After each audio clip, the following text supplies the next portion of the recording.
வணக்கம். நெருப்பு தமிழர். சிஎம் சார், நான் வீட்டில் இருப்பேன், அப்படி இல்லைன்னா என்னுடைய ஆஃபீஸில் தான் இருப்பேன். என்ன வேணுமோ பண்ணிக்கோங்க. ஏன் அப்பாவி பொதுமக்களை, தொண்டர்களை, உணர்வாளர்களை, ரசிகர்களை எதுக்கு சார் இப்படி பண்ணுறீங்க? பண்ணி பாருங்கள் சார். தாவேகாவினுடைய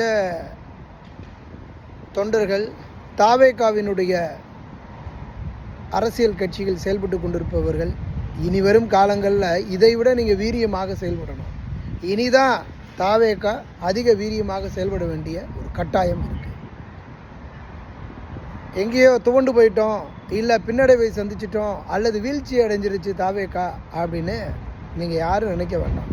தாவேகா இனிமேல் தான் வீரியமாக செயல்படும் அப்படின்னு தாவேகாவினுடைய தலைவர் ஒரு வீடியோவை வெளியிட்டிருக்கிறார். மனம் கதி கலங்கி நிற்கிறேன், என்ன செய்கிறதுன்னு தெரியல, என்ன பண்ணுறதுன்னு புரியல. அந்த நேரங்களில் எனக்கும் அங்கே நிற்கணும்னு ஆசை தான். ஆனாலும் ஒரு பக்கம் என்ன பண்ணுறது ஏது பண்ணுறதுன்னு தெரியல. ஒருவேளை இதை விட அசம்பாவிதம் அதிகமாக நடந்துருச்சுன்னா நான் வந்து அந்த ஒரு காரணமும் இருக்குது. அதனால் சிஎம் சார், உங்களுக்கு என்ன வேணுமோ சிஎம் சார், என்ன பழி வாங்கிக்கோங்க. ஏன் மக்களை போய் அப்பாவி மக்களை விட்டுருங்க சார்.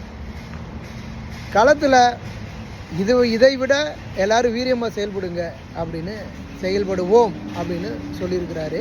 அது மட்டுமல்ல, தமிழக வெற்றிக் கழகத்திற்கு ஆதரவாக வீடியோ வெளியிட்டு கொண்டிருக்கக்கூடிய சமூக ஆர்வலர்கள், அரசியல்வாதிகள் அனைவருக்கும் நன்றியையும் தெரிவிச்சிருக்கிறாரு. அது மட்டுமல்ல, கைது செய்யக்கூடிய கருத்து சுதந்திரத்திற்காக கருத்து சுதந்திரம் திணிக்கப்படுது திராவிட ஆட்சியில். பெரியாரினுடைய பேரங்கிறானுங்க, பெரியாரினுடைய பகுத்தறிவாளருங்கிறானுங்க. ஆனால் ஒரு வீடியோ வெளியிட்டால் அதுக்கு உடனே கைது பண்ணுறானுங்க. கொலை பண்ணுறவன் நல்லா சுற்றிக்கிட்டு இருக்கிறான், 41 பேரை கொலை பண்ணிவிட்டு நல்லா இருக்கிறான். ஆனால் இங்கே வீடியோ போடுறவனை போய் பிடிச்சிக்கிட்டு இருக்கிறானுங்க. பார்த்தீங்களா?